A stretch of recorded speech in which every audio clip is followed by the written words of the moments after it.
All right, here we are once again to talk about snow in Minnesota. Today is March 6, 2019. That's bad. That's bad. A record-breaking 2019 already, at least. Yeah, how about this? February. So, Tom, one thing that occurs to me as we talk about this, especially now that we head into March, do you think they should try to move the tournament? What if they moved the tournament in July? Do you think it would still snow then, or what? Don't think it has anything to do with tournaments, Bill. I know. That's what everybody. Yeah, but I think what we are finding out, especially in these last couple of years, is that there just seems to be more moisture in the atmosphere, especially in the heart of winter. Yeah. So February, which is usually one of our drier months, especially from a snow standpoint, has obviously become a pretty wet or snowy month. This happened last year, and it happened again this year now. And then the thinking is that this should at least continue into portions of March, this colder, especially wetter weather pattern. And it appears like that's going to be the case, at least for this first week or two of March.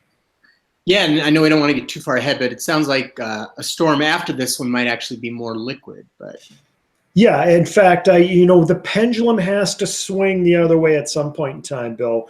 We've been in an extremely cold, unusually cold weather pattern here for a good 3 to 4 weeks now. And the pendulum has to swing, and I think it's going to swing next week. So yeah, even though we're expecting another monster storm system, a monster winter or early spring storm to move in on Wednesday and Thursday of next week, I think that's going to be a warm storm for southern Minnesota and western Wisconsin. And I kind of touched on this a little bit on my Facebook page, but I won't be surprised if somebody. Oh, that's okay, cutie. I won't be surprised if somebody in southern Minnesota reaches or exceeds that 50-degree mark either later Wednesday or into Thursday of next week. And I guess we'll just have to see. It all depends on how far north and west that storm system tracks. Yep. So, Tom, there's been a lot of talk about what's going to happen this weekend. So what are your thoughts? Yeah, well, I think there's no doubt that there's going to be a significant storm system, Bill. All the model guidances agree now that something big is on the way. And I'm going to show you that right now. In fact, let's just get right to it. And Bill, you know how much I like the European computer model forecast. It's kind of like my go-to. And another thing that I really like to do when I'm forecasting is I do what I call forecasting from the top down. So I look more at winds in the upper levels of the atmosphere before I look at quantitative precipitation or just straight up precipitation output from a model guidance. And with that being said, we're looking at some of the top areas of the atmosphere. This is the jet stream level, Bill. Now this is at 500 millibars. Okay, so this is about 15 to 20,000 feet in our atmosphere. Not quite jet stream level, but just a little bit below that or closer to the surface. Reason why I'm showing you this, Bill, and this is for Saturday night now, you can see an obvious jet streak or at least a strong area of winds at 500 millibars now. And let's just draw that on here for everybody, extending east, straight east from Kansas into Illinois, okay? Now this is important, Bill, because that's going to be that dry punch that we talk about. And Tom, usually it seems like the jet streaks are in a different orientation. Like in the past, they seem like they stretch more southwest to the north.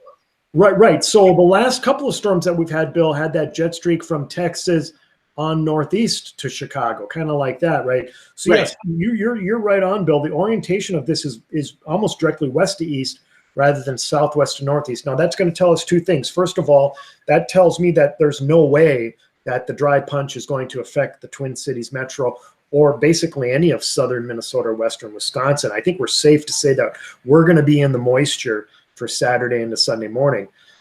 It also tells me that this storm system is going to move more west to east rather than southwest to northeast. So the storm track will be more of a west to east track, okay? So again, dry punch is going to be south of Minnesota. I don't think there's no doubt about that. And the storm system is going to move more from Kansas, let's say Kansas City to Chicago type of a storm track. So that's what that's telling me. Now, what we're going to put on here, Bill, is the jet stream. That wouldn't mean less available Gulf moisture, though, would it? No, not necessarily. I mean, it's still going to be, the jet stream is still going to do a very nice job of picking up moisture and sending it into our region. And let me just show you once we load this up here. These are the jet winds now. This is at jet stream level. So a little bit higher up in our atmosphere. And this is why we're going to get Gulf moisture to come into our system. And let me just draw on here. Here's that same jet stream. And this is Saturday afternoon, kind of moving west to east, but it does pivot a little bit to the north and east right as it hits Missouri. So that tells me that Gulf moisture is going to be able to come up just like this and be thrown back into southern Minnesota. That's kind of what's happening. We're going to get this pinwheel effect as we go through the day and evening on Saturday. And then just for good measure, here's another jet streak north of Minnesota. And we've mentioned this many, many times there.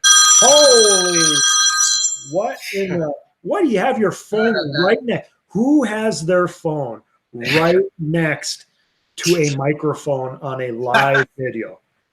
All right. We'll let that go, Bill. Anything goes when it comes to these live videos, right? I just can't believe that you have the phone right next to the microphone. Well, I just want to make sure everybody's awake. Yeah, we're all awake now, Bill. We appreciate that. Was that an alarm or a phone call? That's what I want. Just a regular iPhone ring. Okay. Well, anyway, so we all know when we're in between jet streaks, Bill, and on the nose of a jet streak, so that would be right in this area right here. Well, that's a perfect area for storm development. And I expect almost like, what was it, 2 weekends ago when we had that bomb that developed over Iowa and southern Minnesota. This is a very similar circumstance where we're going to get rapid deepening of a low pressure system over Iowa as it then moves east and then northeast towards Milwaukee, the way it appears. Tom, for the technical people, is that negative tilting as well? It is going to tilt negatively, and a lot of it has to do with this jet stream structure because it bends a little bit like we're seeing here, and that means that it is going to tilt negatively a little bit, which usually means strengthening of a storm system. Now, Bill, of course, we have to have model consensus, right? And let's just take a look at the GFS computer model guidance now. This is the jet stream, or actually, let's put the jet stream on here. That was 500 millibars. We'll put the jet stream on here from the GFS computer model guidance, and you can see right here, this is Saturday afternoon and evening. Look at how we get this lack of wind, or we're in between the two jet streaks here over southern Minnesota. So this would be Saturday evening. Perfect area for heavy snow development and for a storm system to deepen. And I expect that to happen. And again, Bill, what this shows us is that there's a consensus between the GFS computer model guidance and the European computer model guidance, with this 120 to 139 jet streak staying just south of Minnesota. And again, that's key because now that dry punch is likely going to stay south of the Minnesota-Iowa border, which is important because we should not get any dry air into this system, which means more snow than probably what people are hoping for. Well, maybe there are some people that really want a lot of snow. But we know there's people that still want a lot of snow. There are those people that are tired of shoveling. I got bad news for you. Get the shovel out because it looks pretty ominous as we get into Saturday afternoon and then Saturday night. This is the future radar, Bill, from the European computer model guidance. And let's just go back to 1 p.m. on Saturday and look at this, southwestern Minnesota. This is likely going to be snow at 2 inches plus per hour over southwestern Minnesota as we get into Saturday afternoon. And then that just rolls right into the Twin Cities metro and basically almost all of Wisconsin, or at least the northwestern 2/3 of Wisconsin, as we get into Saturday evening. And I want you to also focus on, for those of anybody that's traveling into Iowa or northern Iowa, this pink area is ice. I'm very concerned that an ice storm is going to develop from near just north of Omaha, near Sioux City, Iowa, east to Madison, Wisconsin. And I would include much of northern Iowa. So those that are traveling in that direction, watch out. I don't want to say paralyzing, but we all know how ice can be worse than snow when it comes to travel conditions. So, and then by the way, Bill, the snow lingers into Sunday morning over eastern and southern Minnesota and western Wisconsin before finally pulling out by Sunday afternoon. And then we have to, of course, contend with the wind. So just a lot of stuff to keep in mind here with this storm system. I guess the good thing is, Bill, is that it's at least striking on the weekend. So traffic should not be as bad as what it would be during a weekday. One other model I'm going to pull up here, Bill, this is the NAM computer model guidance. And usually I don't pull it up because the storm is still 3 days out, but it is kind of interesting to see just what the NAM or short-term guidance is starting to latch onto. And it is showing this ice storm over Iowa. So, we may have to nudge this ice area a little bit further north, but it is interesting to see that it does latch onto this ice storm over a good chunk of Iowa and into southern Wisconsin as we get into Saturday. And then look at what it's showing for snow. And this is kind of eye-popping, but it's already in that 10 to 15-inch range of snow over much of southern Minnesota. Now, we may want to temper these snow totals a little bit and probably nudge this snow band a little bit further north, maybe by about 30 to 50 miles. But to me, the screaming message here is that this is going to be a southern and central Minnesota snow and then a northern Iowa ice storm. And then for people who are in North Dakota, northern Minnesota, you're not going to get much out of this storm system. Tom, so this snow will be kind of wet too, right? Or wetter than it is going to be a wet snow, Bill, and I'm glad you brought that up. With temperatures, I'm here for. Well, it is why you're here, Bill, and we all appreciate it. Without you, we wouldn't have this, right? I mean, you're the guy that loves talking about storms, right? But anyway, yes, this is going to be a wet snow because our temperatures will be near that 30 to 32 degree mark during the afternoon on Saturday and even into Saturday night. All right, so what you should be seeing now, Bill, is the travel impact confidence level from Novak Weather. And you can see where I've got the bullseye for difficult travel conditions, basically all of South Dakota through about the southern one half of Minnesota. So if you were to draw a line from, let's say, Alexandria to Duluth, anywhere south of that line, I think you're going to be dealing with some real difficult travel conditions, especially as we go into Saturday night and Sunday. And keep in mind, the whole area, this would be all the Dakotas and Minnesota and Wisconsin, we'll be dealing with wind as we get into Sunday because this is a major winter storm that is likely going to develop. And then here's that ice area that I'm concerned about, stretching from eastern Nebraska through about the northern half of Iowa and then about the southern third of Wisconsin. So there's a lot going on here. This is a classic major winter, early spring snowstorm and ice storm. Really, it's one that we're kind of used to when it comes to March, because March is a volatile time of the year when it comes to all sorts of weather conditions.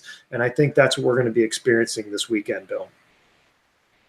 So, Tom, given that the snow will be wetter, I assume the drifting won't be as bad as it was recently? Well, I wouldn't put all my cards into that, Bill, because we still have a lot of dry snow that's on the ground. Now, the hope is that Saturday is going to do a decent job of melting at least some of the snow, because I do expect temperatures, Bill, on Saturday to edge just above 32 degrees for many of us. So that should at least help melt some of the snow and create a bit of a crust on the top of the snow. But regardless, when you're talking 2, 3, 4 feet of snowpack, any wind is going to cause problems, and I think we're going to have an issue with blowing snow on Sunday. So, Tom, I know it's a little bit too early to talk about accumulations. Would you say that there's a better chance of a foot of more of snow than there is of 2 inches? Like, I'm trying to get a sense of just a general sense of potential. I do believe that there's high potential for over a half a foot of snow over a good chunk of southern Minnesota and western Wisconsin. Hopefully that helps you. Okay, but over half a foot you feel is a solid chance, but you don't want to venture guess as to the chances of a foot. Bill, haven't you been reading your Minnesota forecaster page?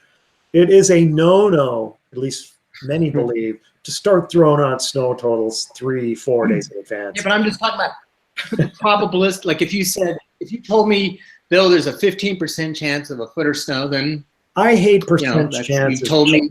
Bill, I hate percent chances. Nobody understands percent chances. All right. So I don't deal with percent chances, and that's just the way I forecast. What I'm telling you is that my confidence is high. So you could put your percentage on that. But my confidence is high that a good chunk of southern Minnesota will receive a healthy snowstorm out of this Saturday night and into Sunday. Okay. All right. Sorry, man. Sounds good. That's all right. I got to try. One of these days, you can come to your senses and go with the probabilistic, kind of thing. But you're not there yet. It's all right. Days you and I are going to talk about what percent chance really means with the National Weather Service. So, and that's a long discussion. So we better not do that now. Okay. All right. Well, thank you, Tom. We'll talk to you soon. All right, William. Bye-bye. Bye-bye.